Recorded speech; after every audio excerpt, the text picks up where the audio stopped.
Christmas Eve, sir. Hanukkah is the festival of lights. One day of presents, hell no, we get the 8 crazy nights. Come now, sing with me, Papa Grimbo.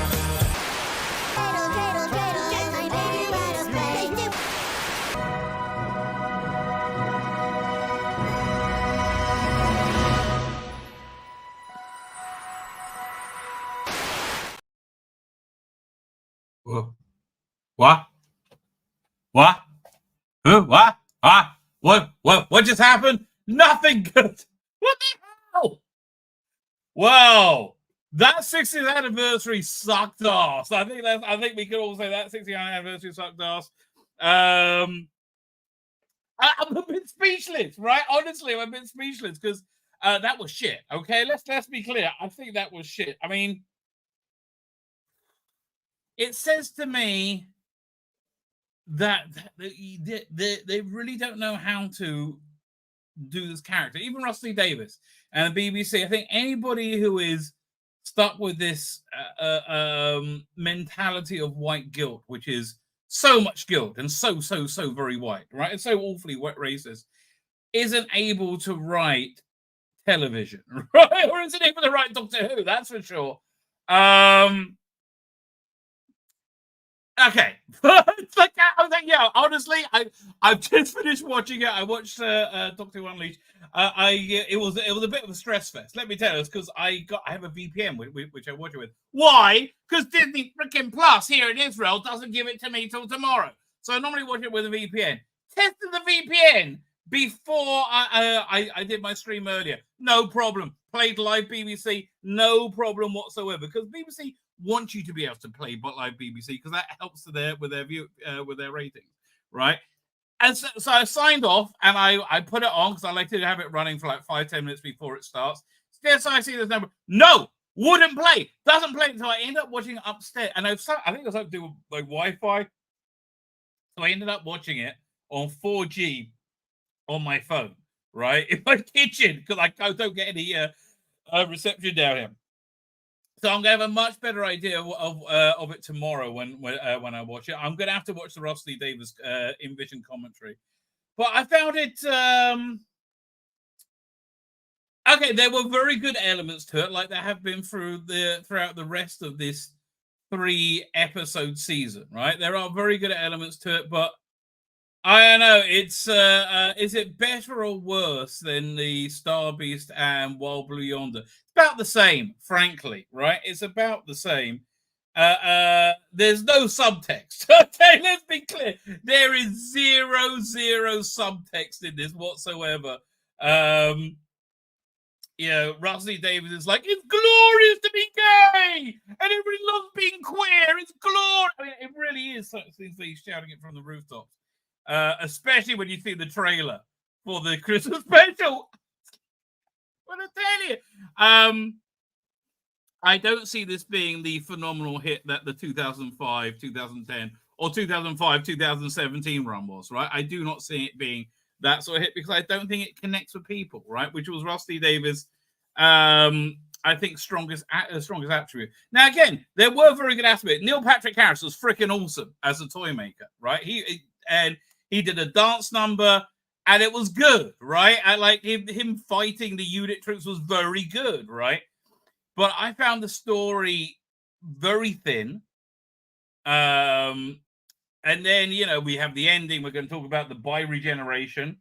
Now, again, okay, I'm not like I'm quite progressive of being like deeply regressive, but I'm quite progressive in that, like I think an element of good Doctor Who is doing things that you don't expect and you don't understand to a certain extent. Like that first Regeneration, nobody knew what was going on.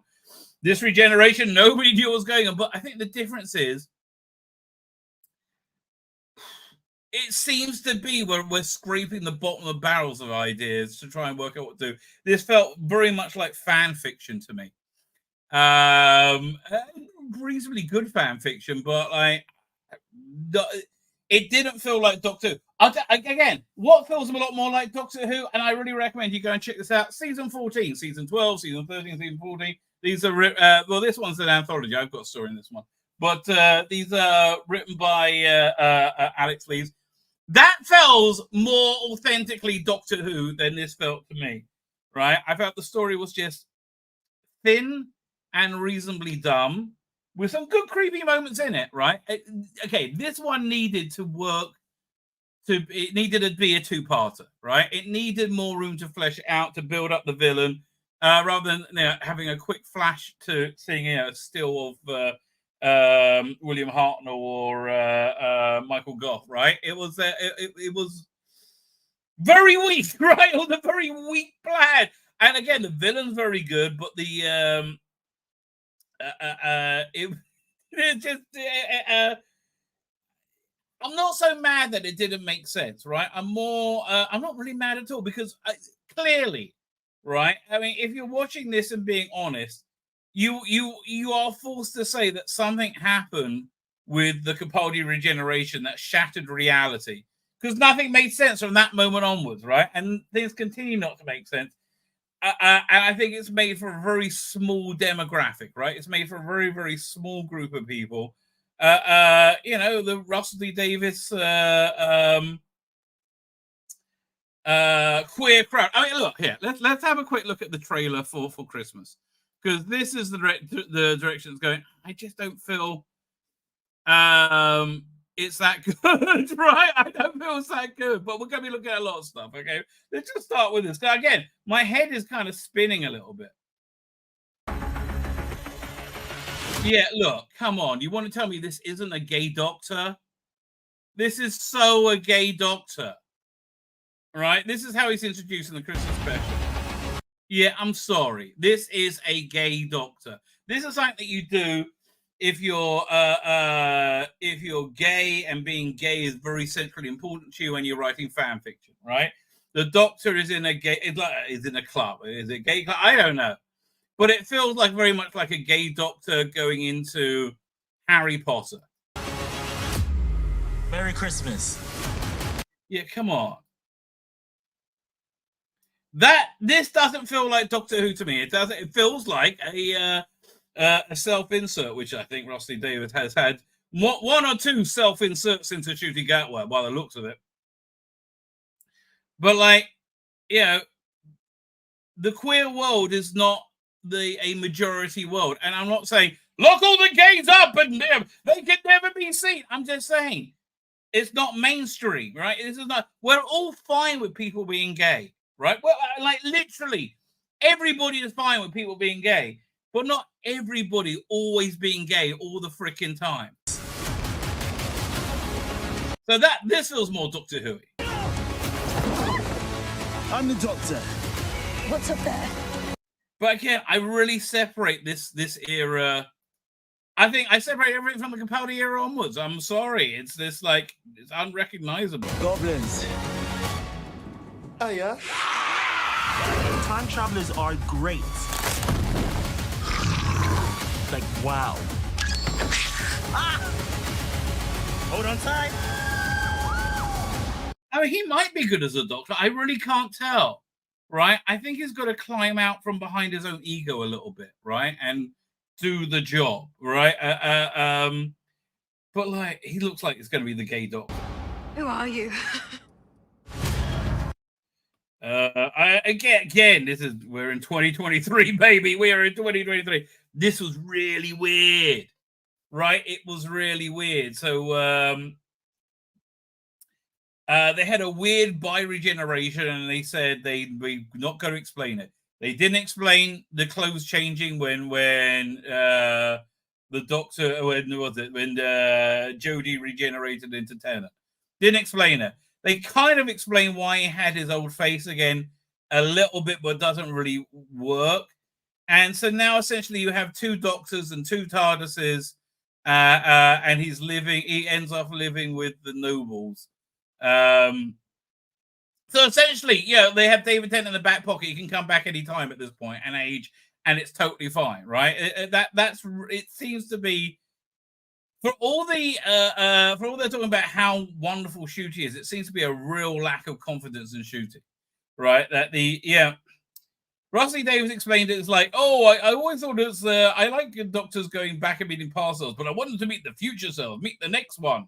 Yeah, I thought that would be much more interesting. It's not really. Like, the bioregeneration doesn't really work. It's like looking for a new idea and it failing, right? That's the thing. Look, all for new ideas, a lot of times when you try something new, it doesn't really work. And this didn't really work, right? It was a very thin story, not a very clever story, which is really sad, right?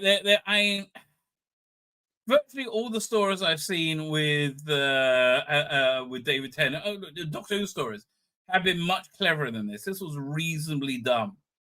This was dumber than most of your Christmas specials. It had like a few plot points, and that was it. It was very empty, right? Essentially, the Doctor, everyone's going crazy. So the stops is going to take about 2 minutes, right?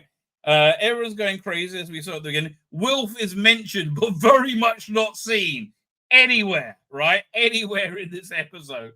You see a bit of a wheelchair from a side. Oh, I wonder if he's evil. No, he's got a wheelchair. He can't be evil. And Unit comes and picks him up, and you meet Shirley Ann Bingham and Kate Lethbridge Stewart again, and say everything's been going crazy for the last 2 days. There's a signal driving everybody nuts, and the signal emanates from the first broadcast picture ever, which was of a doll called Stooky Bill. I think Stooky Bill was the name. I can't remember. And that was, it turned out that was sold by the toy maker to this guy who's, I assume is famous. Oh, and you get a nice little bit of racism from the toy maker, because the guy assisting Loki Baird making TV is Indian or is dark skin. He's not white, right? He's not white. And he says, we must apologize for the rain. Your climate is, you're probably used to warmer climate. I mean, how is acknowledging people of different skin colors come from different parts of the world racist? Right? I'd like, whatever. But they said, no, we got to establish that he's racist because we used to call him the Celestial Toy Maker. And this was in Doctor Who Confidential, not Confidential, Unleashed. God, leash it, baby, leash it. At the end, afterwards, when Rossi says, did you know that the word Celestial used to be a racial slur against Chinese people? And he goes, no, I didn't. The Welsh person say, no, I didn't. And Ross said, no, I didn't either. Then it's not anymore. Then move on. What the hell? Okay. So they go back in time and they find where the doll was sold, and they meet the Neil Patrick Harris toy maker. Very good. Neil Patrick Harris, very, very good, right? I think definitely the standout of the episode. And they get sucked into the toy maker's creepy realm, which basically means going down a couple of corridors for a bit. The Doctor finds the guy who bought the doll at the beginning, who's been made into a marionette, and then the wife and children of Stooky Bill. Donna finds them because they're split up. Then they see each other again, and you get a bit of a recap. They mention Flux, but they talk about Amy Pond, and they talk about Clara, and they talk about Bill Potts. They don't talk about Graham or Yaz or what's her name, Ryan. None of those people are mentioned at all. Okay. And then they get back. So the toy maker lets them go, and they get back. Oh no, the Doctor challenges the toy maker to a game which he loses. So he says, oh, well, we're 1-1. I won in 1966. You win. You win now 1-1. So it's best of 3. And so he sends them back to 2023 for their final game, right? So they've got this giant space laser in unit to take out the satellite that's transmitting the signals, making everybody crazy. And the toy maker shows up, causes mayhem. Very good scene. I thought that was a great scene. Mel's in it as well. Right, it's such a non-event. All of it is really a non-event. So the toy maker shows up, and basically he shoots the Doctor with the super laser, and then the Doctor starts to regenerate, but then he stops, and he gets Mel and Donna is with him, and he gets them to pull his arm, and pop, he turns into two people, right? And then they play a game of ball, and the toy maker loses. And the shooter's walking around in his knickers for most of the beginning, like for most of it, because David Tennant gets his, I think, undershirt, waistcoat, and trousers, and Shooty gets his shirt and tie and knickers, maybe. I don't know. So he's walking around in knickers for a lot of it. How is Shooty? I don't know, right? It's too early to tell. I mean, certainly better than Jodie, right? I think he probably has a more of an understanding of the character than Jodie did, but he's very much the gay Doctor, right? So then they sort of explain it. I don't really get it. They say, oh, it was a myth by Regeneration. I think they just want to say by generation, not regeneration, by generation. And I think it was like a myth that's never happened before, but now it does for no apparent reason whatsoever, right? No apparent reason at all. Then the Shooty gets a giant cartoon hammer from the TARDIS and hits the outside of it, making two TARDISes. And David Tennant goes off and retires with Donna Noble's family, occasionally taking them all on trips in the TARDIS. While Shooty goes off in time and space. It's that was it. You're right. How long did that take me? What, 5 minutes? That's the story. Now there's a little bit of really ironic subtext that is supremely lacking of self-awareness, which is, I would say, an ongoing trope of this era. Supremely lacking of self-awareness. The reason everybody is fighting each other and going crazy at the beginning is because everybody thinks they're right all the time about everything, and they cancel people and they troll people. And the weird thing is, Russell Davies is clearly talking about GB News and evil right-wing influencers saying that, I don't know, that chicks with dicks is a totally normal thing, right? It's not a normal thing. Even though 99.9% of the world aren't chicks with dicks, it's still totally normal according to them. So, but what it really is, I think, is like the insanity of Rusty Davis. Like, he really feels that he's on the side that aren't the bullies. No, mate, you are on the side that are the bullies, right? That's 100% who you are, right? Oops, sorry. My jacket behind me. Who are intolerant and won't listen to anything. It's really bizarre. But basically, by the end of it, we've rebooted Doctor Who. We're shooting out. We're in this kind of bland TARDIS, right? I tell you, in a copy of the TARDIS, with David Tennant in the hip pocket, he can come back for specials or whatever. And I can't imagine wouldn't do. I just, you know, we watched the 2005 series and think, you know, it's going to connect with people, right? You know, it's going to connect with the audience. And you kind of know this isn't, right? This is, I don't see this connecting. It's just dumb, right? Dumb. And while I think Shooting Out was probably going to be much better than Jodie Whittaker, like, the gay Doctor, I was like, it's just weird, right? Like, there's no... Yeah, I mean, honestly, it should be aimed at intelligent, 12-year-olds? They shouldn't know from clubbing. Right, but like that's what it does. Like, the Doctor would be above the things, but this is very much Russell T Davis's very gay fan fiction of what Doctor Who is moving forward. Right, I can see why Disney loved it. I'm intrigued to see how it does. I can't imagine it's going to do very well, and I can't imagine Shooter's going to really take off. Right, I can't imagine that. I wouldn't be surprised by the end of his first season he's getting like 2 million overnights.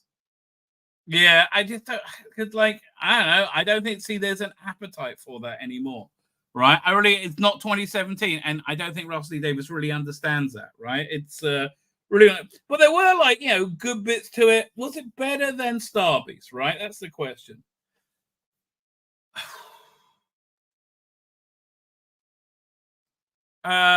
It was less woke than Star Beast, but I think the story was around the same level of complexity, which is very weak, right? It's just very, very, very, very, very weak, right?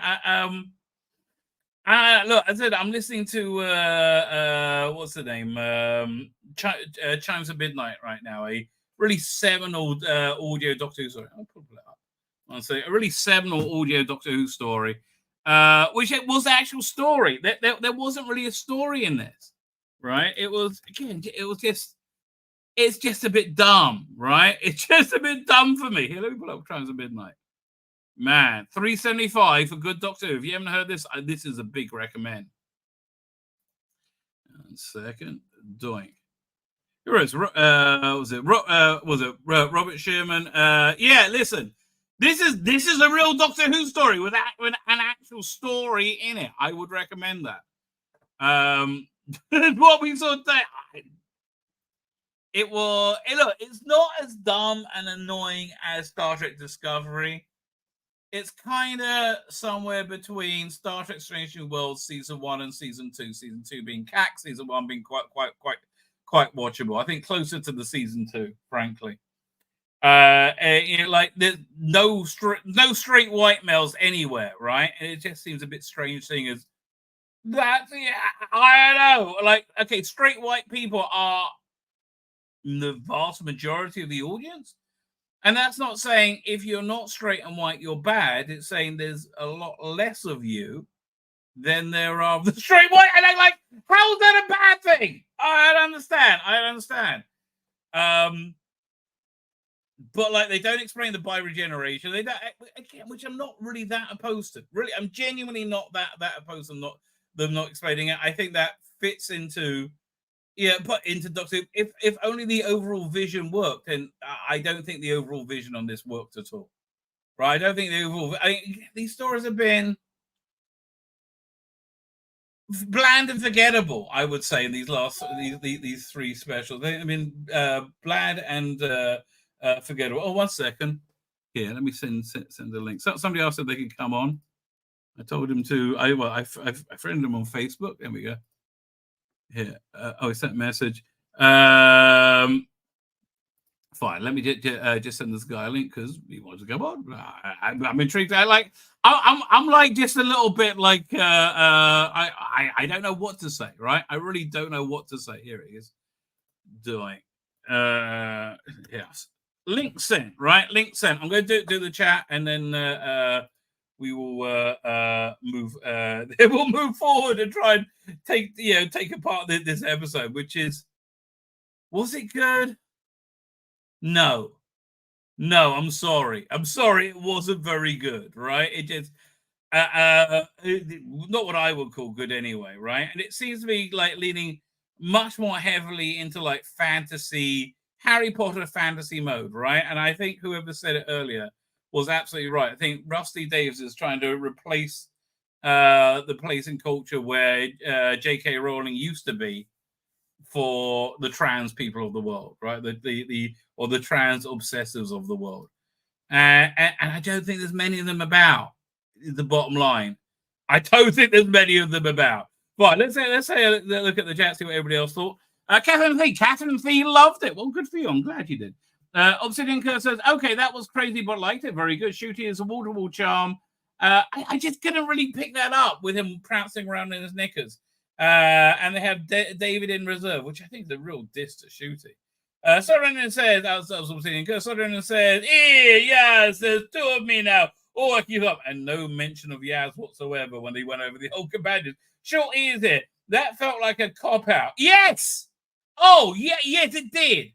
But the whole thing felt like a cop-out. Like, the regeneration of David Tennant was, I have no emotion for it whatsoever because you haven't built up this character. You keep saying, oh, he's not the 10th Doctor, he's the 14th. He's a totally different Doctor. And I've seen him for 20 minutes. I had no connection to him whatsoever. Right? I had more emotion for John Hurt's War Doctor regenerating at the end of the 50th. Right? It just, whatever. Mark Milford is here. He says, does anybody remember who else had a bi-regeneration and Doctor Who story? It was a fan audio production, maybe. I wouldn't be surprised if they ripped it off. David Marlin is here to say it's a nightmare. David Marlin says, I understand well, no one knows what to do with the character anymore, and part of the BBC's culture is to blame. Yes, they don't know how to deal with a heterosexual white male lead, like a hero, a male hero. Like everything makes them go, ah! And he doesn't need to be heterosexual, but like, does he have to be so gay? I mean, like, he's very gay. And it seems to me Shooty can only, I mean, look, I thought he was going to kiss with David Tennant at one point, right? It's like, it seems very gay. There's a lot of gayness coming off him, right? There's a lot of gayness coming off Shooty. Lee Singh said, that's as good an episode until the last 20 minutes when it was all painfully cringe. I found a lot of cringe all the way through it. But now New Who is a clone. No need to care or watch it anymore. Yes, exactly. That's essentially he's a clone of the Doctor. Doctor's living with Donna now for some reason. Like, why do you? Because the point of having his face again is to tell him that he's been running and going non-stop since the Celestial Toymaker in 1966, and he needs to retire. So I guess he could turn into the curator or something like that. But like, I don't know. Listen, again, for me, it's really quite easy in my head canon to separate post Capaldi and everything before that. It's really quite easy to do that for me because it's so massively different, right? So okay, fine. I guess view up until Capaldi as real Doctor Who, right? Again, much like the new iterations of Star Trek. I'll say a guest just showed up. Okay, let me finish with the chat, and then I'll bring you on for you to say what you want. So where are we up to? Paul Toastner's here. Because Russell David can't write emotion other than character cheesy cringe style. We used to be able to write emotion, right? Not anymore. But yeah, look, this is like Doctor Who fanfic is how I would describe it. My bill says, so the 14th Doctor Regeneration again, does he become the 15th Doctor? Or do they keep bi-generating, right? I'm gonna have to watch the Russell Davis like in-camera explanation, right? Which I'm really out of my life. Lee Singh saying it was embarrassing back. He sounded so much better with an English accent. I kind of like the but here he went between different accents. The Toymaker's accent was pure Miss Popple from Redigo, says Paul Taylor. He was a bit, wasn't it? Right, but I think it was supposed to be like that, right? The God Rest of Russell David put himself in the scene if he wishes. I can't really remember. Something like it was something about. I can't remember what it was. David's right. It's a good, fast-paced 35 minutes and has a habit of imploding for the final act. Well, kinda, yeah. Certainly with Starbase, that's true. He can start a story, often struggles to finish it sensibly. I think that sounds right. Colin Archer sounds like some of the madder rumors were true. Yes, they were. Absolutely, yes, they were. Where is it? Oh, he's gone. I thought it was going to come back. Well, if you're still watching, please come back. I mean, you just hang out in the green room till we bring on. Nameless Entity question: did the Toymaker manage to kill false a regeneration of the Doctor? I hope so, as I did Michael Goff, and I'm not partial to Heart, or 57 years payback, I guess. No, he didn't kill him. He just made him into two people. Somehow, okay. The series alienated in 2017. I thought that all that was over. Now it's alienated me again. Yeah. This is not for me, right? I don't think I like. And if it's not for me, okay. The one of the craziest Doctor Who fans in the universe. If it's not for me, I don't think. I just don't think this is going to hit right? I don't think people are going to, especially shooting, right?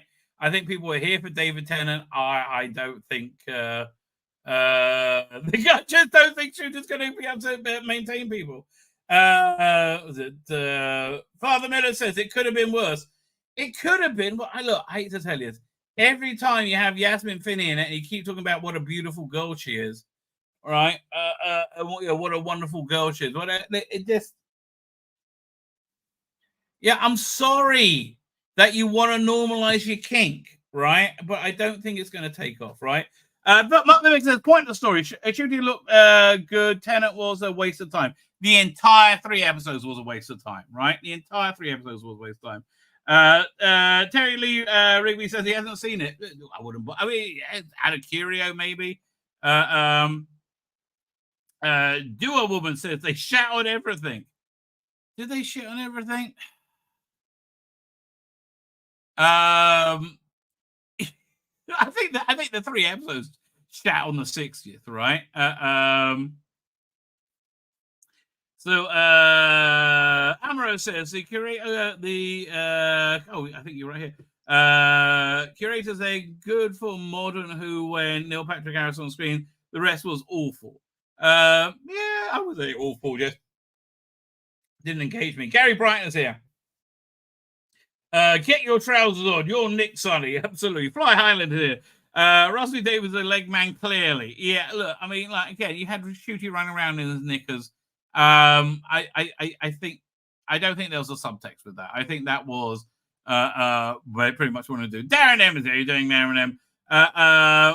Was it Mark the Vicar says, I look forward to the toy maker. Apparently no reason he was useless. A little bit, right? A little bit. I have to tell you, I can't disagree with you. 50 Scott Final Fan says, Amaro, he's going to be on in a minute to tell us live. What do you think? We're about 15 minutes behind in the chat. I didn't think it was bad. Perhaps my expectations were low. Yes. I thought it was better than the others anyway. Probably. I mean, but then again, it falls apart at the end, right? It does fall apart at the end. And yeah, they go to a point of making the TARDIS wheelchair accessible. Why did I like, for God's sake, that was so cringe. So much of it is cringe, right? So Amber, I like to make a toy maker, not Michael Gosselaar, was nowhere near. I mean, look, this is fine with that piece of shit animation they got coming out. Mark Vick says, new Doctor Who have his arse out okay. Everything else seems that way. He said, put your pitchforks down, lads. I don't know. I know you won't agree with me, but I bloody loved it. Good for you. Doctor Who is fun again. Listen, I think, look, if you can, I think I'm going to go into the shooty stuff as if it's like a reboot, right? A complete reboot. And not really connected from what's before. And see they do seem to be leading away from like the Child of Destiny stuff into somebody who just wants to travel the universe and have fun, right? Which is a good idea, right? I just think it was shit. Right? Basically, I think it was shit, and I don't think it's going to connect with an audience. Says Regeneration was worse than Terror Stack. Look, I live in Israel, mate. It really wasn't. Like, I'm proud of it. Blockfly says, I have no words to describe what I witnessed tonight. That's what I am. I was just left numb. Again, this is no connection to the William Hartnell, to Tom Baker. Diane Candy didn't watch. Okay. I think Diane Candy's going to be in Condi, not Candy. I think she's going to be in the vast majority of people, right? 3 totally pointless episodes, pretty much. I tend to agree with that. Judy was fine in what we saw of him. Too many colors, and I really genuinely thought he was going to snog the David Tennant. It looked like that. Like, again, he plays very, very gay. Well, that's an hour I'll have free on Christmas Day, says Colin Archer. Oh, listen, I'm going to watch it. Listen, I'm going to go into... I'll do a pre-show and after show. But it's again, I don't view it as Doctor Who, right? I don't, in the same way I don't view Star Trek Discovery as being Star Trek. I don't view the Obi-Wan series being part of Star Wars. It's just when you change something drastically to get with the times, I don't think it's the same thing anymore. And I think the Matt Smith era was the same as the Colin Baker era was the same continuity. Robert here, he says he thought it was good, to be frank. You have nothing to apologize for, right? There were good and exciting bits in it. For me, it just seemed too dumb to really. I think that was my biggest problem with it. It seemed too dumb. It seemed too light to be Doctor Who, to really grab my attention. Even when Doctor Who is dumb and light, it wasn't that dumb and light, and you don't have like lots of this weird politics, social commentary of saying, "Hey kids, let's have you tried sucking a dick? You might like it." I don't see a need for the heavy-handed sexuality which is in Doctor Who. I'm okay with the Doctor being sexy. I'm okay with Millie Gibson being sexy, right? But like this heavy-handed, overt sexuality, I don't really see the need for it. And I think it just kind of detracts. It echoes me by saying, what the hell does sexuality have to do with a science fiction show? I'm 53. I stopped caring about that years ago. Well, I still quite like sex. And the Doc is 900, he's 3,000 years old. I highly doubt if he'll care either. I tend to agree with you. Samir is here. How are you doing, Samir? How could it be a lack of confidence when Shooty is already shooting a second season?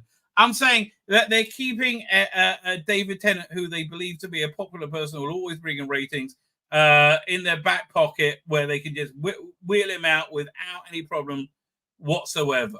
Right? I think that's a lack of confidence. Right? I think that yes, they are filming their 8-episode scenes. I understand they keep saying, "Oh, it's the best as ever. Oh, it's marvelous," right? But they're not acting like that. Listen to the music, not the lyrics, right? They're not acting like that at all. It says, but Tzvi Lebetkin, how much of an attraction will the Tennant tape be after they've had the nothing special? They don't realize that. They think the specials were the dog's bollocks.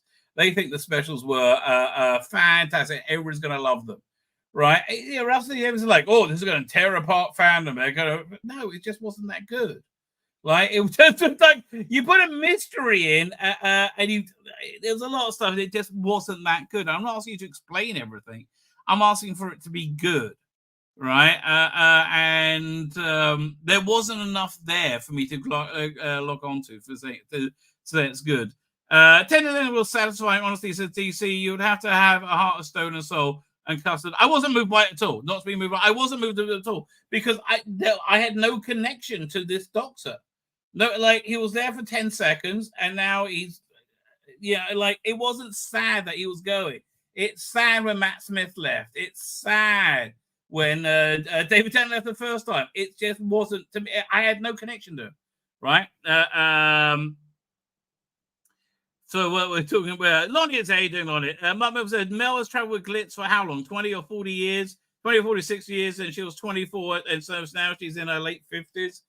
Yeah, that was all a bit weird, but okay. I feel this special should have been 90 minutes. I agree with you. 90 minutes long. I have more screen time dedicated to Toymaker messing around and trolling. Yes.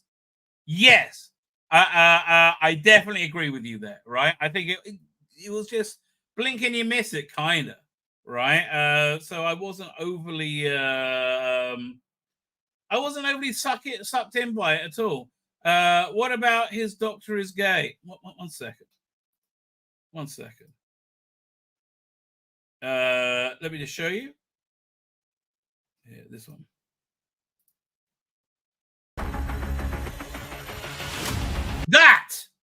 That is gay. I'm sorry. This again, and it's fine to be gay, right? But like getting jiggy with it in clubs, this is very gay lifestyle. This is gay. Yeah, this is gay, right? I'm sorry you don't see it, but probably you do. But if you say what about it's gay, you probably like it being gay, and you don't want to admit that it's gay. It's very gay. I know. What about this incredibly gay man doing gay things as gay? I mean, how much gay? Like, yeah, you're right. He wasn't fingering another man's arsehole. You're right. Okay, but for me, the different layers of subtlety, Samir. Jay Chris says, can't say I enjoyed any Scooter's performance. So yeah, I can't either. I'm like, well, okay, I'm going to watch the Christmas special. I'll go in with an open mind. I thought this was shit. I really do. I was planning to drop Who again after the 60s anyway, and I'm not really interested enough to give him a chance. I hear. Listen, I watch it so you don't have to. If it's good, I'll tell you it's good. I have no problem saying it's good, right? I would much rather it be good. I much rather like it, but it was just too silly, right? Sounding more like Looney Tunes and Doctor Who, especially the scene with the giant hammer. That really was. That was right out of Roger Rabbit, right? Woke on the servers and not with a subtle woke undertone. Yeah, says Paul Taylor. I tend to agree with you. By that, what did DC say? Well, that logic, wouldn't all characters go? Look, Samir, mate, just don't rail against reality. Russell T Davies wanted the character to be gay, and so he made him gay, right? I think it's silly to argue that he wasn't gay, right? Yeah, that was gay. I'm sorry.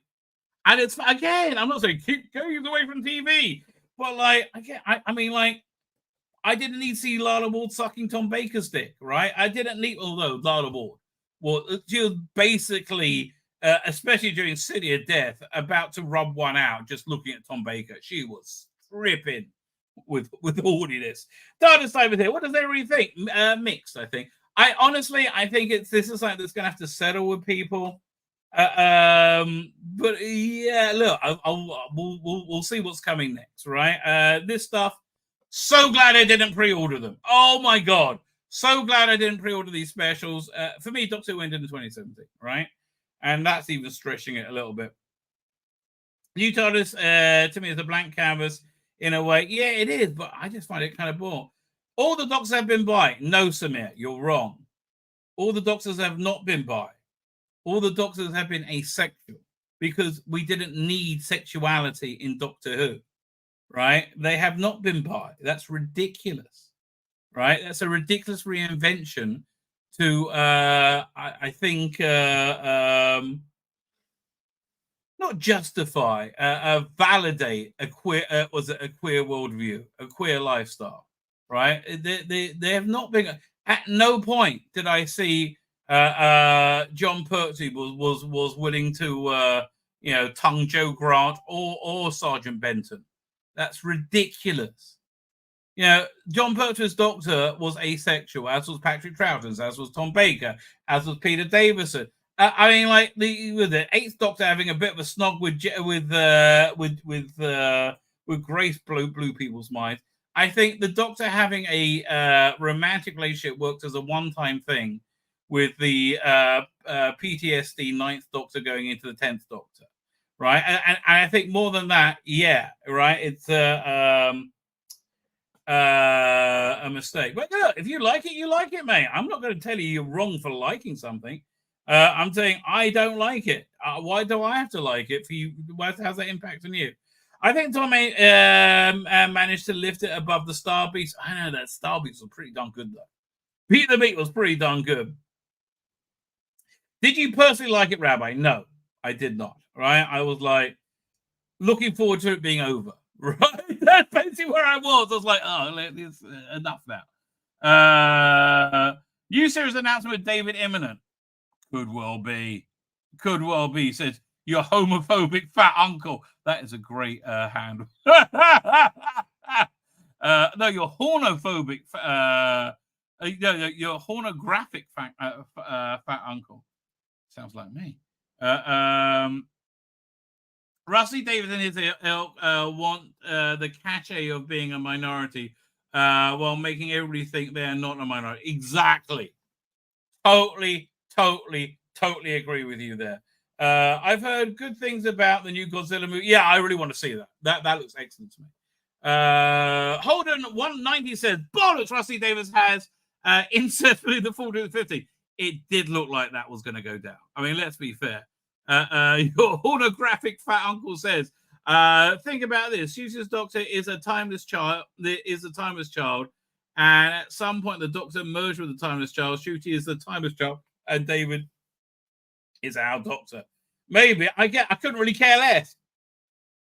Like, this is so differentiated from Doctor Who for me, right? Okay. And so I'm watching it on its own terms more than Doctor Who, and it's like, yeah, fair.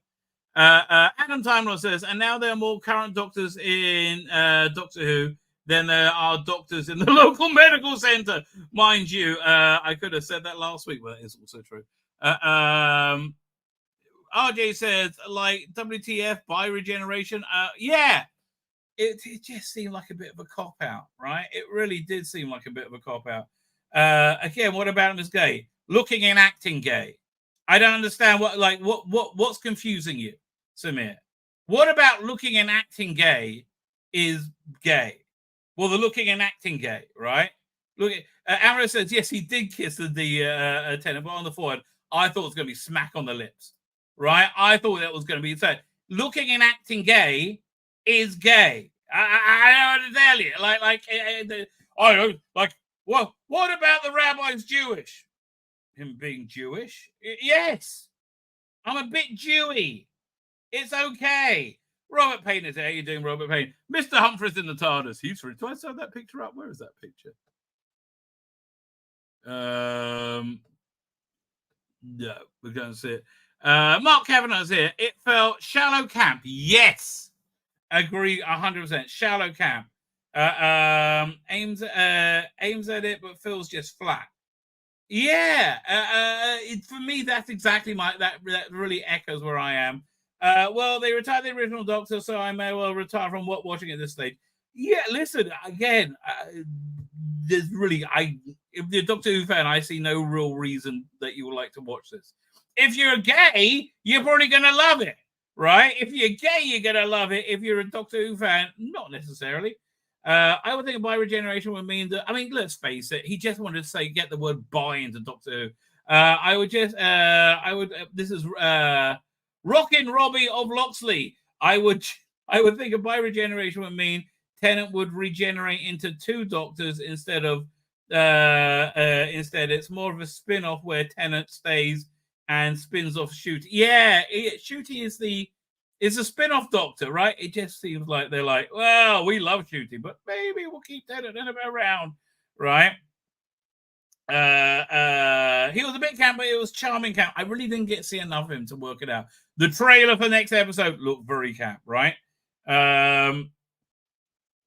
Dr. Alex is here. I've already plugged Dr. Alex and say I find that more authentic Doctor Who than what I saw tonight. How are things and how was it? Meh. It was like, it was okay. How was it? It was okay, nothing stellar, then didn't make sense and kind of smug and happy with itself.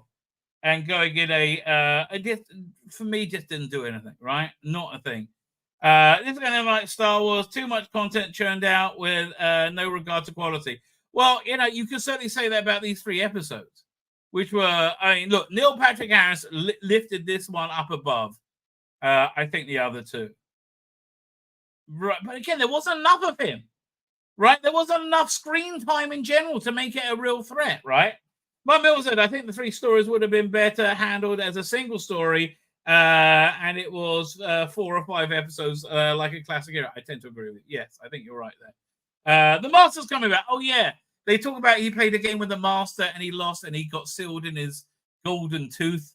And then at the end, after they defeated the toy maker, the tooth was still there laying on the ground, and some mysterious hand picked up exactly like the ring from Last of the Time Lords. Like, it was like, okay. So does this make shooting another Meta Crisis Doctor? None of it makes sense. R.I.P. Doctor Who. Now, what does R.I.P. Doctor Who mean? It means that it's the same way that in the same way that Star Wars and Star Trek and Marvel are in the toilet, so's Doctor Who. Nobody really cares about them.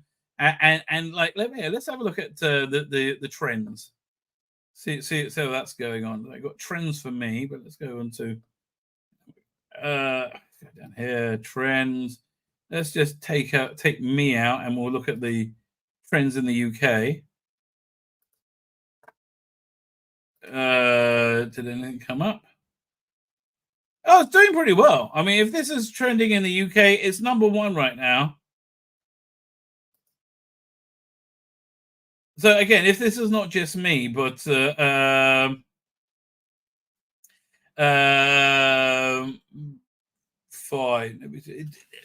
It seems I don't know what to tell you. I don't know what to tell you. I don't really see it.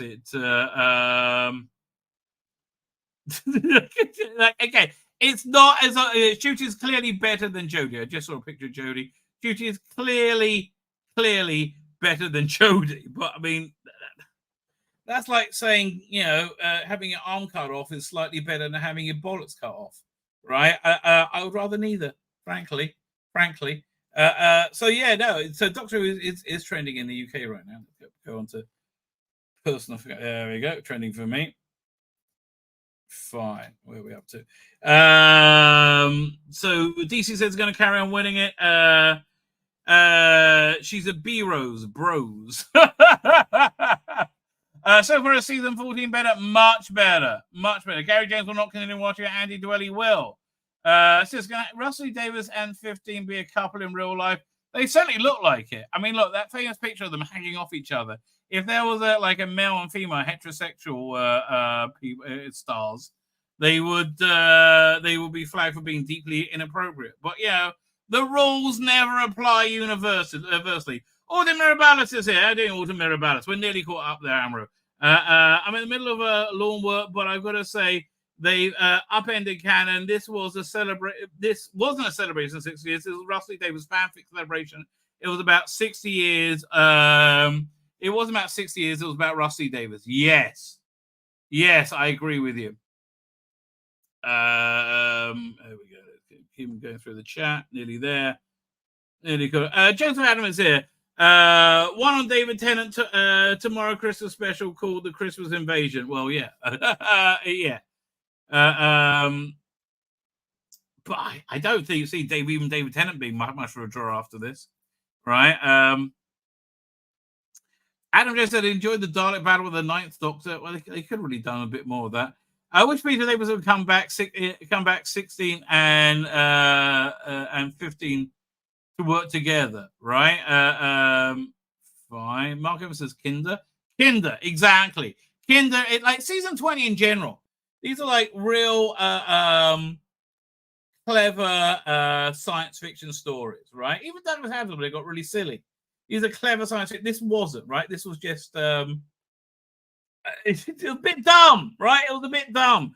Barry Towler says somewhere, and Jamie is wondering where its kilt has gone. I think Shooty whipped it off as he was talking him into getting his arsehole fingered. Rob McCall said, so disappointing. Well, I found this whole,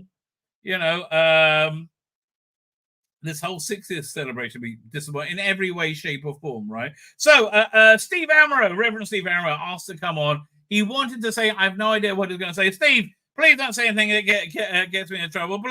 Everybody welcome Steve, the Reverend Steve Amaro, who would like to give us his thoughts. You there, Steve? You got to turn your mic up. I can't hear you, mate. Hang on.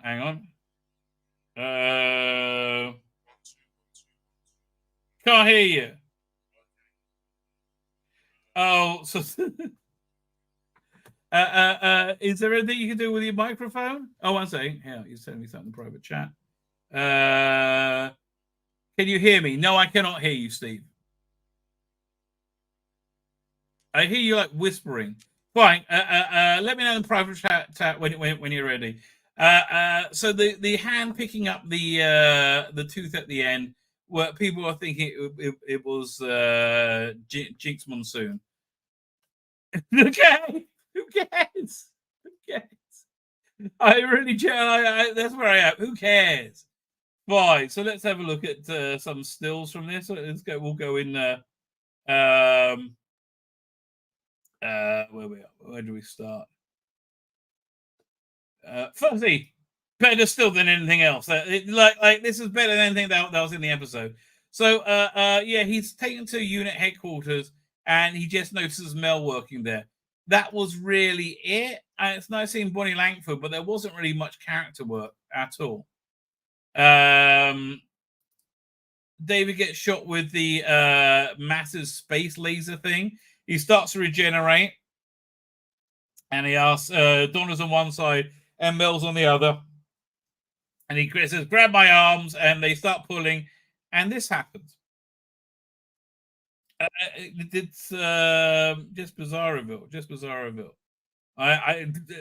Okay. And again, why does this? I'm sort of setting on why his clothes changed. So after they make a second TARDIS, they go, "Oh look, it's wheelchair accessible." Couldn't they do something cleverer? That when somebody with a wheelchair wants to get in the TARDIS,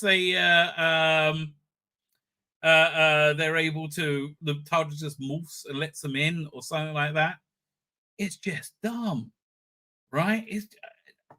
It's just dumb. Okay, Steve says he should be okay now. Oh, I can hear you. Hello everyone. Right, so I rebooted up StreamYard and it is saying that you've now got my audio signal.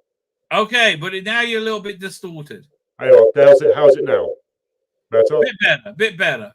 Okay, it's a shotgun microphone, so I moved it further away from me. I do have cardioid mics, but they're in the studio, not here.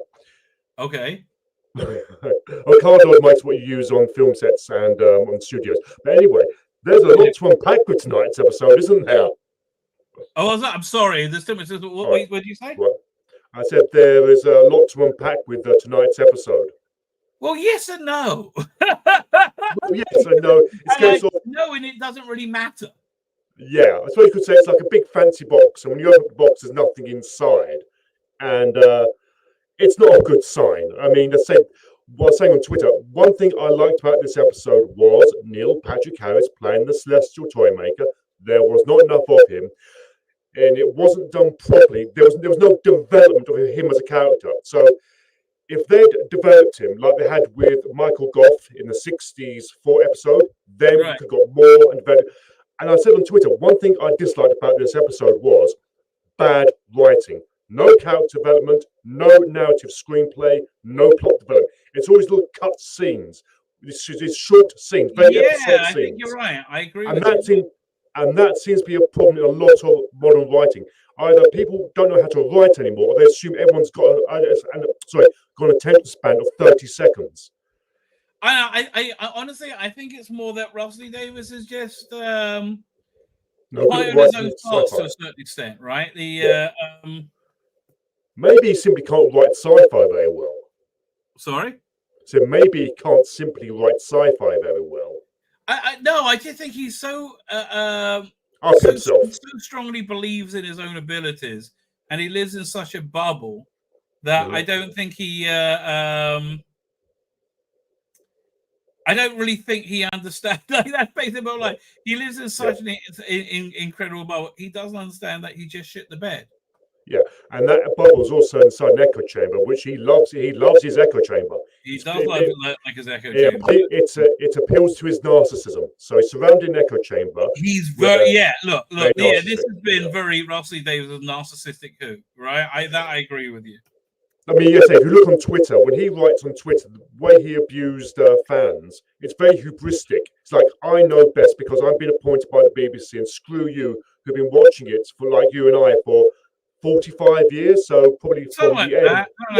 Well, I mean, honestly, look, the writing was on the wall with the Davros thing, but like for me, this was just weak, right? Like I'm looking at all the Big Finish. They've got Big Finish has 3 Celestial Toymaker things. In 1 second, screen, and they're all vastly superior, right? They're all weak writing.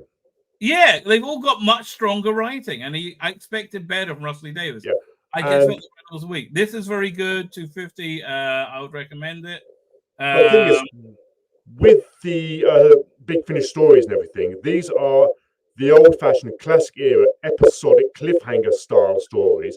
With this new Who, it's a case of here's 45 minutes, we're going to rush through it, and it will end. It'll be a conclusion. They used to be able to rush through them and have a story.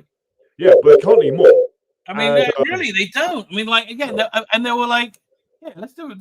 Have a quick look at the episode guide. Doctor Who. The writing's terrible now, and that's part of the problem. Well, it's the central problem, the bad writing.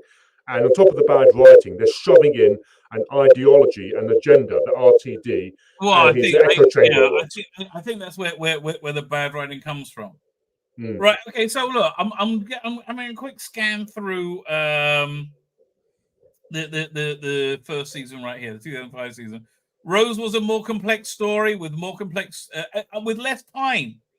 Right. It was a more complex story with more complex character work. Right. Oh, and he wrote it.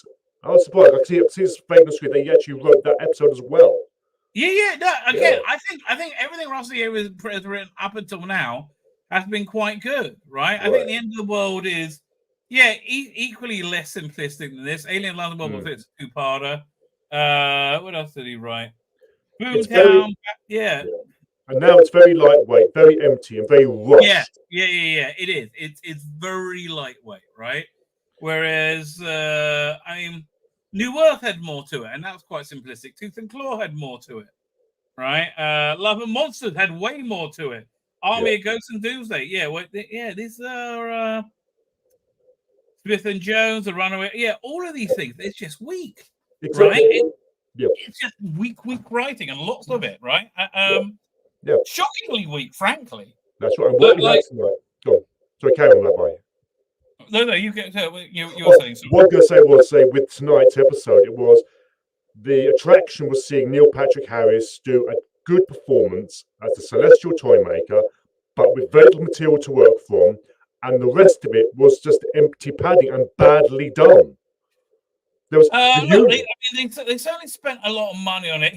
Rusty Davis in the Unleashed talked about where the whole idea came from. He started with Stooky Bill, the puppet used for the first transmission, and he was going to have that as the villain, and he thought, I need a puppet master, and that's where he came up with the Toymaker.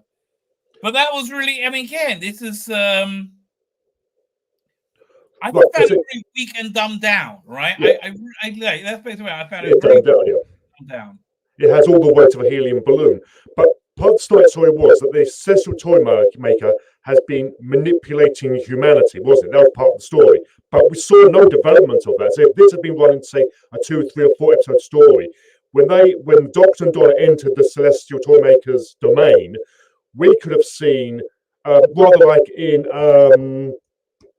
City of Death, where Doctor Who goes back through time and meets up with the Jaguar from back in time, because he's come thinking of how the Celestial Toymaker has influenced in the battle through the ages. Yeah. Okay, so this is what I will say. I think it would have worked a lot better had they introduced the Toymaker very, very quickly in Star Beast, right? And then went on to the Star Beast story, and then went on to Wild Blue Yonder, and then came back here and saying, we've always been in the Toymaker's realm. And then they didn't have to do the 20-minute setup with it. And then maybe you could have had him like a few parts from his past, like you were saying, he meets the Jaguar or whatever, right? That works a lot better because that goes back. There was a parallel in the past with that, of course, and that goes back to on the Colin Baker story where we had the Dark Guardian moving through the episodes, and his manipulating things. There is a precedent for it, and what you've said there, Rabbi, would have worked far, far better than what RT did tonight. Right. No, I agree with you. But the it's just again, this is Rusty Davis living in a bubble. So everybody go, how marvelous! Everybody's going to be so. And I still think he's in shock from his Stavros skit going down in flames. Honestly. Yeah, I rewatched. I rewatched Genesis of the Daleks last week, and of course, in the episode, Tom Baker says, "Next time, I will leave the life support off to make Davros order the destruction of the Daleks until NIDA hits him." Now, so there is. It's a life support machine. Clearly, life support machine. Yeah, Make well, clear. you do. I mean, like people. Yeah. Okay, look, Stephen, mate, your microphone's echoing a lot, so it's people in the chat are not thrilled with it. Is there anything else you wanted to say? Okay, well, okay. There is one other thing. Move Yeah, my go ahead. back. If that's improved it, I just wanted to get on to briefly, if we can, how bad the regeneration was. Yeah. Well, I'm about to watch the clip of it. Let's Let's put watch the clip first. Hopefully, my microphone sounds better now. Let's move further back. But yeah, let's watch the clip first. Marginally better, but not very good. Okay. A second. Let's pull this up. Do not proceed if you haven't seen tonight's episode yet. It doesn't matter if you haven't seen it. Just you know about it, right? You know about it. So right. So Neil Patrick Harris has the super laser, and he's about. Oh yeah, fine. One more game! I played the first game with one doctor. I played the second game with this doctor. Therefore, your own rules have decreed I play the third game with the next doctor. Well, it doesn't make any sense, but okay. Look, reasonably good effect. Don't get me wrong. Fine. So he starts regenerating.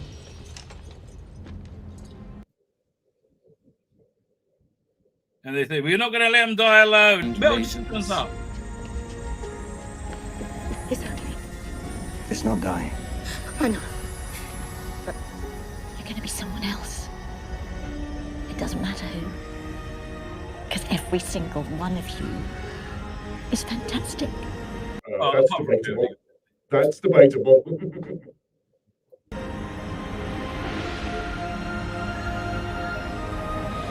It's time. Here we go again. So I had no emotion to this whatsoever because I have Neither no did I. character, right? Other than I feel he was somewhat cynically brought back for this.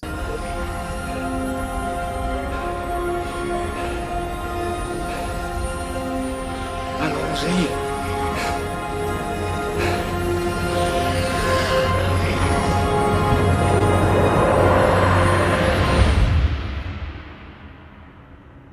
So badly done. It really was. I mean, like, I'm sorry. It really. But here, let's get to the actual bi-generation. Like, okay, this thing has never happened before in Time Lord history. It's a myth, but he works it out straight away. Pull. Could I? What? And you. What do you mean? Pull. Oh. Just pull each way. I don't know. Feels different this time. Ow!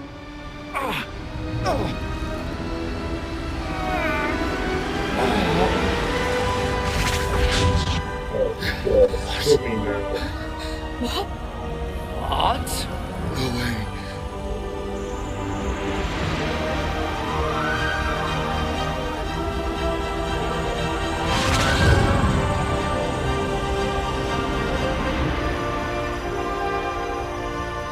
You're me. Not me. I think I'm really, really me. I am completely me. Don't you stand there? Push. Push. Does this work? I don't know. Yeah, like again, I don't think any of this was successful in any way, shape, or form. I'm sorry. Look, when the Emperor Dalek's dome opened up and Davros was inside, that worked, right? Somebody said they watched the Remembrance of the Daleks. This is like, what? Yeah, I mean, carry on. Yeah. Carry on with the scene. Sorry. What's that? You got to say, if we don't get right, what I was about to say was, this parallels in the new Star Wars where playing out lightsabers to the torso don't kill you. He may have regenerated, but he was still a death scene. He was still going through a death scene. As I said on Twitter, and I've said here, there's no pathos, there is nothing. As I said on Twitter, this is now straight into slapstick. It's wrong. It's just a mess. Yeah, essentially. I know. It just I mean, if I'd written this by Regeneration scene, I've had David Tennant alive for a few minutes, but succumbing to the injuries, and then maybe have Newty saving his life by taking that galvanizing laser thing, ripping out the circuits and reviving him in some way, rather than, oh look, he's just been zapped with a massive laser through the chest. He's got no injuries, no pain, no something, nothing. He's completely fine. And also, when he regenerates, not only is there no pathos about the end of his life, the new character, every regeneration, the Doctor is confused, traumatized, getting used to his body. The first few episodes are about discovering himself, a journey. Right. There is none of that at all. It's straight to slapstick comedy. Oh, I'm so happy. Everything's fine. It's awful. I think it's just very badly done. Yeah, I do agree with you.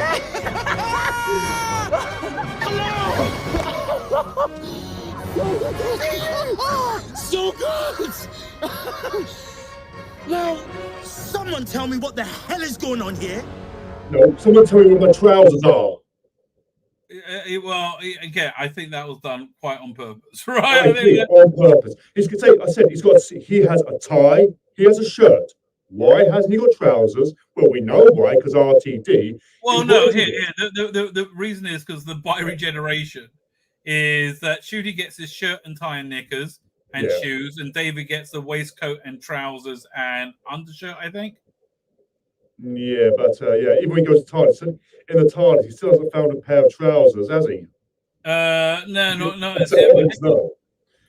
I don't know. Yes, I think this was all kind of big fail. Listen, Stephen, mate, I'm sorry, your mic's really like straining.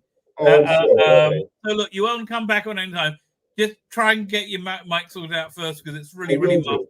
Okay, I'll check the microphone next time. I think what it is simply that it's on too a sensitive setting. But I'll say goodbye for now. All right, thank you for coming on. Thank for getting. I'll come back again and get the microphone better balanced next time. Okay. Thanks, everyone. Thank you. All right. Doodle bit. Thank you. Fine. So, yeah, this is just weird. I mean, like, the whole thing about it is just strange. Steve, you're going to have to click exit. I never kick anybody out. Oh, thank God. I couldn't do it. Yeah, it was just... There's a lot of cringe going on. Look, don't get me wrong. Neil Patrick Harris was very good, right? Neil Patrick was definitely very good. Oh, look, yeah, here's a scene where they get a second TARDIS, right? It would have been more interesting if David Tennant was stuck in 20th century Earth without a TARDIS, right? But, yeah, so you guys have this big comedy hammer. Wish me luck. What for? We won the game. You got a prize, honey. Here is mine. Where's the person who's saying what's gay about this? You get a prize, honey. So okay. And the second TARDIS has a jukebox in it. It's not very good. Okay, if you're expecting it to be good, I have bad news for you. It's not very good, right? It's not very good. Harry Thornberry says, so the acting scene he had to push, it's sort of like Doctor Who now. Yeah, right. So David Tennant going commando. That's what it will seem. So stunning, so brave. Girls, she had the comment there, which I really thought was funny. What are they giving birth? Rosalie Davis is trash. I can't put my finger on it. Good God, it's lame. Put a chick in it, make it lame. Make it. That's what it is. It's and again, I don't know. I wasn't really carried along with this. It moved too quickly to hook me in. But like, it's so simplistic compared to most of other Doctor Who, right? It really is very, very, very simplistic. Let's see what they got to say over here. Bleeding Cool's very excited. I'm sure because it's stunning and brave. Fine. So the Google. What about Sasha Wild's Master? It is heavily intimated the Master is going to return. Why not Sasha Wild? Quite frankly. Well, the stage has been set for Judy Cutler's 50 Doctor and Billy Gibson's Ruby Sunday to take over the TARDIS, beginning on 25th of December. By the way, I asked, we're having a set Sabbath lunch today. I'm saying, what day is Christmas this year? And my daughter says, it starts on Sunday night. Now, Jewish holidays always start at the night. Well, non-Jewish holidays start in the day. So I just thought the 25th was Sunday. And I went, wait a minute. Don't you mean Christmas Eve? Oh, yeah, it's the 24th. No, so it's going to be Monday, right? Monday. With the Christmas Festival Church on Ruby Road. There's still a matter of the game-changing giggle to address. While we had a spoiler-free reviews and overviews coming to your way in the next 24 hours, we wanted to touch upon a bit of intel we learned during David Tennant and Catherine Tate's starring anniversary special. Specifically, it had to do with Sasha Dewan's Master. At this point, we're throwing on the major spoilers ahead. Well, we don't know it's Sasha Dewan's Master. We know it's a Master. So remember the last time we saw Sasha Dewan's Master, it was Jodie Whittaker's power of the Doctor. No, I don't really remember it at all. That we saw the big bad left dying as a result of another plan thwarted by the Doctor. But we learned that Neil Patrick Harris's toy maker, the Master, made a deal for one final game, a game whose results did not work out in the Master in favor of the Master. The Master was dying and begged for his life with one final game, and when he lost, I sealed him in. I sealed him for all eternity in my gold tooth. Again, there's no indication this is Sasha Dewan's Master. It could be anyway. Steve, what's his name again? Alex McQueen's Master, who I really quite like. You don't see that often. Does this mean a return is possible? Absolutely not. But it does take the Master off the playing field until an unexpected return is coming. Probably season 15 will be my guess. Of course, it would be funny if the toy maker was just engaging in boisterous bragging. Here is the Doctor. Stay tuned. I don't know. See what else they got to say about it. Behind the scene features, the Doctor regenerates. No, he doesn't. What's this? Brings 2 Doctors and a movie. What? Some last-minute Doctor speculation for you, as we're getting a multi-Doctor episode for the anniversary after all. Well, yeah, we get 3. We see 3 Doctors in this episode. We see the first Doctor, David Tennant, and Ncuti Gatwa. So this was done in 2 days' time. We see the Giggle, but this was published on the 9th. Is there an update, maybe? I don't know. This is from the. I'll be getting a multi-Doctor episode. I don't know. So this looks like all old news. This is just speculation, right? I mean, it really is. Again, look, thing I got to listen to is this, right? It's this one. Is the commentary? Which okay, I guess I'll listen to tomorrow to get some idea what were they thinking? Nothing good. Doctor explains why this old Doctor's face returned. It really didn't. They said basically he's been running non-stop since he first met the toy maker, and he needs to stop and retire, which he doesn't really, right? Elliot. They did it in a Doctor Who magazine comic strip, and I think that actually worked a lot better, right? I think that worked a lot better, where they had it in Cover One, but they had Capaldi was stuck in the 1970s with a family, and that was great, right? Okay, the Doctor has finally solved the mystery of why the Doctor's old face returned. Please tell. Jodie Whittaker's 13th Doctor regenerated, and David Tennant's 14th Doctor, and their clothes for no apparent reason. Okay, who knows why, right? And the last year, the Time Lord has been questioning why their old face returned. We had some clues, especially after the Doctor reunited with Catherine Tate's Donna Noble in the Starbase, but finally we got some answers. The Giggles, in the Giggle, the last of the specials, the the toy maker, blah blah blah. As the pair attempts to figure out what happened, Donna references the return of Melanie Bush, Bonnie Langford, into Doctor Who's asking why he's never mentioned her before. He says, she adds, maybe that's why your old face came back. You're just wearing yourself out. Now, this doesn't make any sense at all. The previous episode of Starby saw Donna implore the Doctor not to leave her behind and go whizzing off the universe, suggesting you could visit with my family. We could do some outrageous things like have tea and dinner and a laugh. I mean, just make the Doctor an incredibly boring character. Well, okay then. I mean, like if that's your brilliant idea, good for you. But I just don't think, like, why would you want the Doctor to be such a boring character? Like, today the Doctor's gonna have tea. It's like, okay then. 200 watts studio. He hit the TARDIS with the Manet and created a second TARDIS. Isn't the TARDIS alive? No, there's no life in this whatsoever. Mark Mill says, I'm still sad there's no classic Doctors in 6th anniversary. You got a blink and you miss it, Hartnell. They should not have given Rose any lines. Finney cannot. She's really not very good. Doctor Who, the Tea Party. That's essentially. You know, it ends very similar to another show that went way past the cell pass state. True Blood. Right? It's very similar. Okay, so you've been given a second chance. You can do things differently this time. So why don't you do something completely new and have some friends? The Giggle delivered the unprecedented twist of the 14th Doctor appearing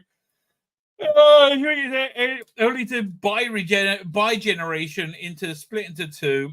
It was such a cop out. The two Doctors now existing in a universe safe in the 15th capable hands, and the 14th. Well, really, all of it sounds. There's so many questions about it. It's not going to work at all. I don't know. I'm intrigued to know what the Christmas special rating is going to be like, and I'm more intrigued to know what episode 4, 5, and 6 of season 1 is going to be. Right? This looks like it's pretty much a hard reboot of Doctor Who. With two Doctors now coexisting in the universe, safe and fifth in capable hand. The 14th is finally able to take a well-earned break. Opting to remain on Earth with Donna and the Noble family.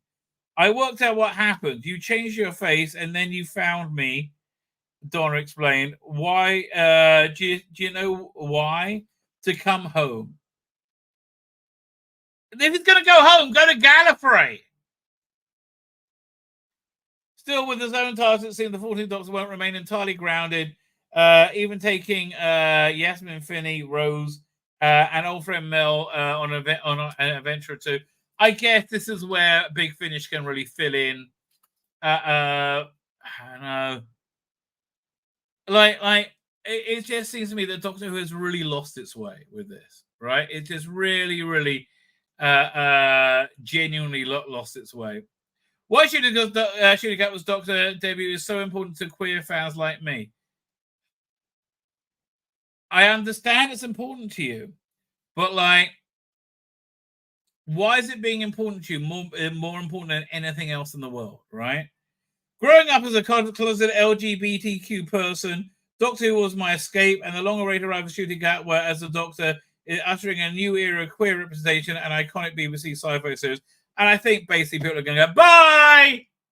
Goodbye! You know what they did to EastEnders? Goodbye! Catch you later.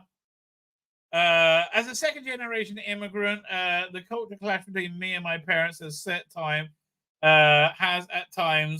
revealed a chasm between our worldviews. Yes. Okay. In my youth, it was often TV that served as a tentative bridge that kept us connected and grounded one another. Everything is about hating your family with the LGBTQ plus. Either you accept whatever insane thing I say, or I hate you, right?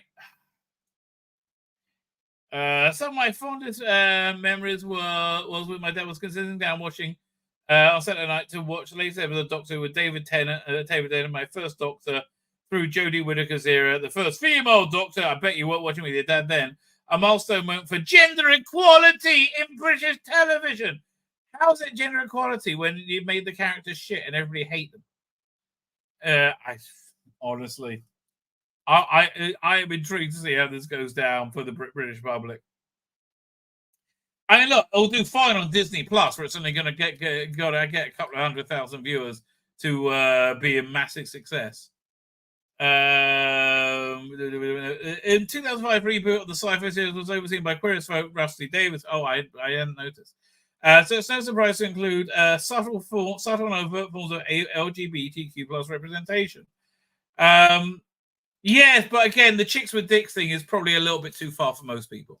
Most people think if you have a penis, you're a bloke, right? I'm sorry to break this to you so harshly, right?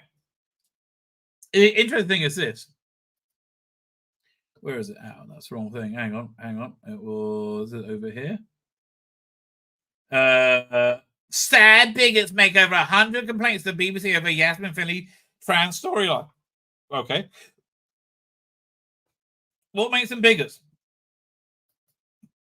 Maybe they just thought it was inappropriate, right? Again, I think if you're somebody with a penis and you get off as dressing as a woman, and it excites you, I think, on a sexual level, which I think it does, which that's the expression on the faces I see, that's called a kink, right? And so therefore, boy, it's inappropriate, right? Just in the same way as if Rose was a furry, right? It's a kink. Previously, there was more than 100 complaints from the Doctor Who viewers who argued that the including Yasmin Finney's transgender online was inappropriate. The corporation has received 144 messages from disgruntled viewers in its fortnightly report. I have no idea if that's a lot or a little on audience complaints. Some said the Heartstopper Yasmin Finney was anti-male. Well, the whole production is anti-male, right? There is no positive white male character in this show, right? Especially not anymore. Not now David Tennant's gone. Anti-male and inappropriate inclusion of transgender. The Starbeast was watched by 7.6. It was actually 7.33, 5.08 overnight. People, meaning the comments make up a tiny proportion of the audience. But no. Here's a question: how many people just didn't care to get involved, right? To watch, to call and complain? Not many. You get a tiny proportion of people. So you're saying because there's 114? No. How many complaints do shows normally get? Is this above or below average? I think it's way above. Right? I think it's way above. So the corporate is going to stand by the representation of Rose. Finney appears as the daughter of Sean and Donna Noble with a penis. Family supports her transition, but is depicted by Russell David is still coming to terms with her pronouns. It's not going to come to terms. It's just bollocks, mate. I'm sorry. You know, this pronoun nonsense is just bollocks. I know it's so super duper important to so many of you. Oh, we've got. I look. I'm not going to join in with your fantasy that you're a gender that you're not. Right? I mean, I'll be polite to you, but like, I think it's a fantasy. Right? I don't think it's a healthy fantasy that's helping anyone.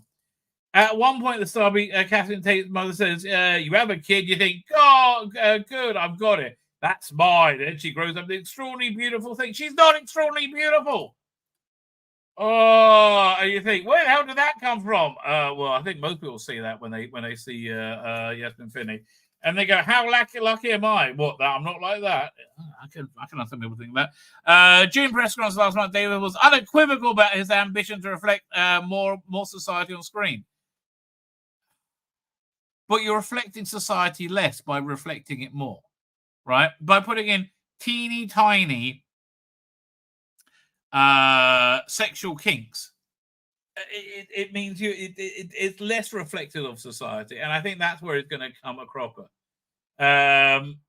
He lamented how transgender people represented can be vilified in the press, arguing there are newspapers that absolutely hate with venom and destruction and violence. No, excuse me, darling.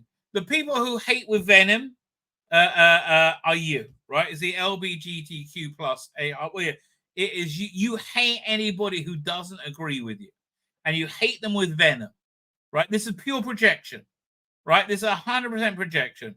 And violence, who would do, who would it?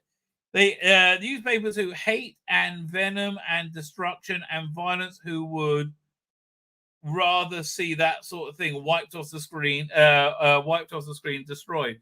I don't like the idea of presenting transgenderism as anything other than a sexual kink, and firstly, I don't like it presenting it as a healthy sexual choice, right? A healthy, because I don't think it is, right? I don't think it is, and I think there's no data to say that it is, right? And frankly, data will reflect whatever you're paying for it to reflect.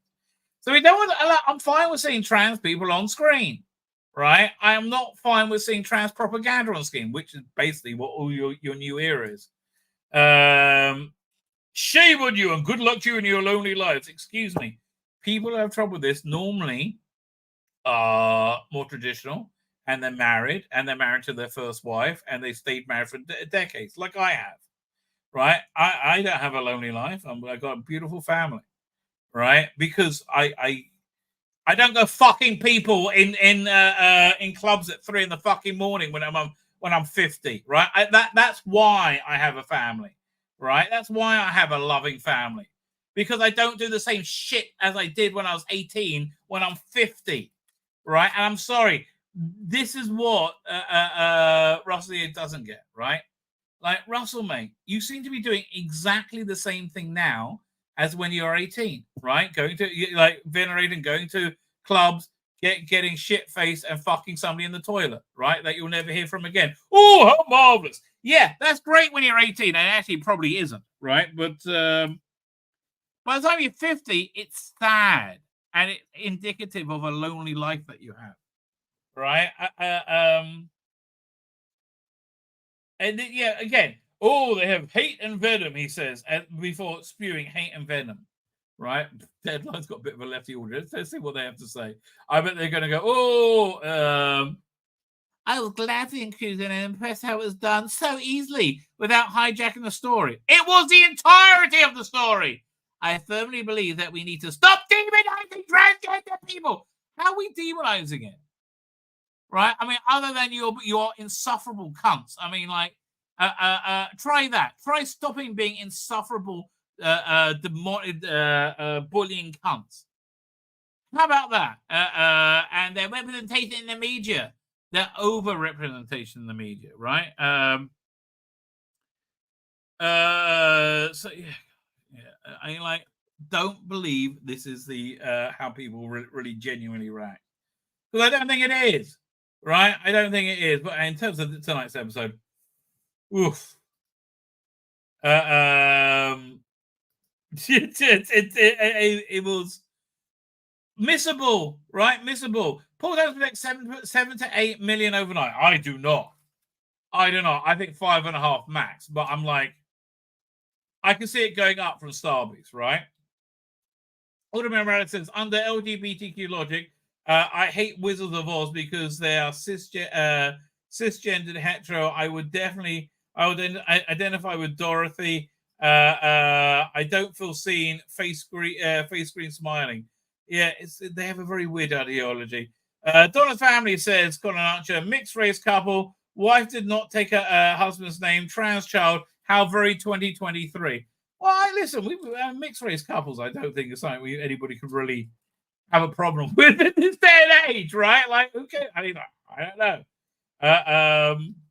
I can see, like, look, there's a clash of cultures there, but it's not such a big deal. But again, listen, here's the basic idea: when you're still doing the same thing, still doing the same things when you're 50 as when you're 18. Look, here's the best way to understand it: newborn baby, very, very cute. They generally are. They are, especially after they, heal up from being shat out of a woman's uterus, right? But they're generally very, very cute, right? They are cute. And if you have a 5-year-old still doing what a new-year-old baby does, it's a tragedy, right? That never changes. Like, if you have a 10-year-old, right, and the 10-year-old stuck developmentally at a 5-year-old, 10-year-olds are gorgeous. It's still a tragedy if they can't progress to be a 10-year-old child. 15-year-old, same thing. 15-year-olds are more of a pain in the ass. But if you have a 15-year-old stuck doing what he was doing when he was 10 years old, you know it's a tragedy. 20-year-old still doing the same thing when I was 10-year-old. It's a tragedy. Or a 15-year-old, 20. But that's where it stops. If a 25-year-old is doing exactly what he was doing when he was 20, everyone's like, well, that's normal. But a 30-year-old is still doing what he was doing when he was 30. That's not. No, it's not. Right? Like, Russell, the life that you're advocating for is a life of misery and loneliness and emptiness. Right? Which is why I'm so vehemently against it. Now, again, that's just my opinion. If you want to educate your children to be different, you do that, right? That's your prerogative. You go ahead and do that. But don't try and educate my children into your bonkers beliefs. Like, it's like me educating other people's children in Judaism and saying, you know, this is the way it is. I don't have the right to do that, right? You do not have the right to indoctrinate people into your world bloody view, especially if your world bloody view is as scientifically valid as a flat fucking earther, right? That's really the bottom line. It's it's indoctrination. It's propaganda, right? And it always detracts from Doctor Who. Like, what does Terrence Stick say? He talks about politics, but everything is wrapped up with politics with these weirdos, right? Where is this? Doink. From Gallifrey cautions that the Doctor and politics don't mix. If you're concentrating on putting over a political message rather than on doing a really good show. Now, that I would say a sociological message rather than political message, but it's somewhat political as well. And yes, very obviously, Starbeast was focusing on putting over a message, right? I don't think While Blue Yonder was. It was just a bit of annoying casting at the beginning and just kind of pointless. Was this concentrated on putting over a message? Yeah, I'm afraid it was, right? I'm afraid it was. I think there is a danger, you know, maybe you can do both, but it would be hellish difficult. And I think there's maybe a danger that the show wouldn't be as good as it could or should be because you're not looking at the right aims. Terrence, you are 120% right. You are absolutely correct, right? So all past Doctors generate. So multiple Doctors exist. Yeah. I don't know. I would be amazed if they're not going to do a David Tennant spin-off, right? They're not like begging to do that now. Again, it just seems like they set it up so they can bring back Doctor and Donna whenever they want. And on the strength of what I've seen here tonight, I don't think there's any point. Right? On the strength of what I've seen over the last week, I do not think there's any point. Right? I really do not think there's any point whatsoever. 200 Watt Studio says, seems kind of racist that they wouldn't let the black guy have his own regeneration.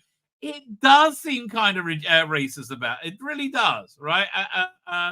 It genuinely does. Here, let me show this thing, which I thought was really okay. This fits so seamlessly into 2023 Doctor Who. Where is it? Yeah.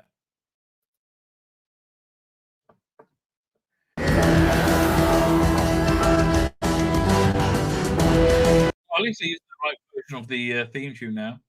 So this is an art installation that's just gone up.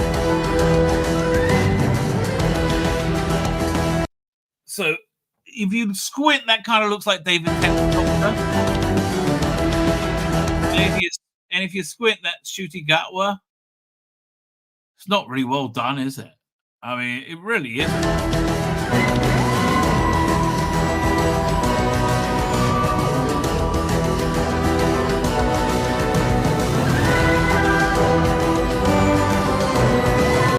It's nice in the TARDIS, but other than that, it's wasn't great, right? Yeah, look, again, it just seems very clear that Doctor Who, for me, ended in 2017. I think when there's, you can come up with so many things in your head canon to say that reality shattered when he regenerated that time for a million reasons. Basically, everything post Capaldi is just avoidable. Don't worry about it. I'll carry on watching it in case there's something good comes along. So you had Star Trek Century World, so I found quite enjoyable, right? Picard season 3 was brilliant. So I'll keep watching it to report on it. But for me, I don't really care. It's not as bad as watching All from 55, which is just terrible television, right? This felt like I got to watch it again, right? That's basically the bottom line. I have to watch it again. I got to give it a good go. I got to have the big screen and see it, on a 4K to really assess it. But I got to look at see. I don't think the Normans would have liked it that much either, frankly. It seems a bit convoluted and confusing, and I just don't think Normans would have liked it much. In terms of a Doctor Who episode, it's missable, right? I would rather watch pretty much anything classic, right? It's totally missable. So where would I put it? Where's my David Tennant ranking? I think I have. Do I still have those on the homepage? Hang on. Where is it? Will be. Did I get rid of that? That was really dumb of me. I should have kept it. Now let's go through. See if I can find. It's a text file. So I got a couple of those here. No. Did I get rid of that? That's so dumb of me.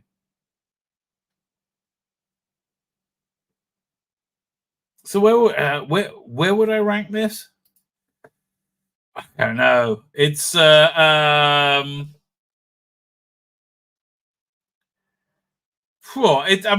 a tough question. Where I would rank this at? 1 second.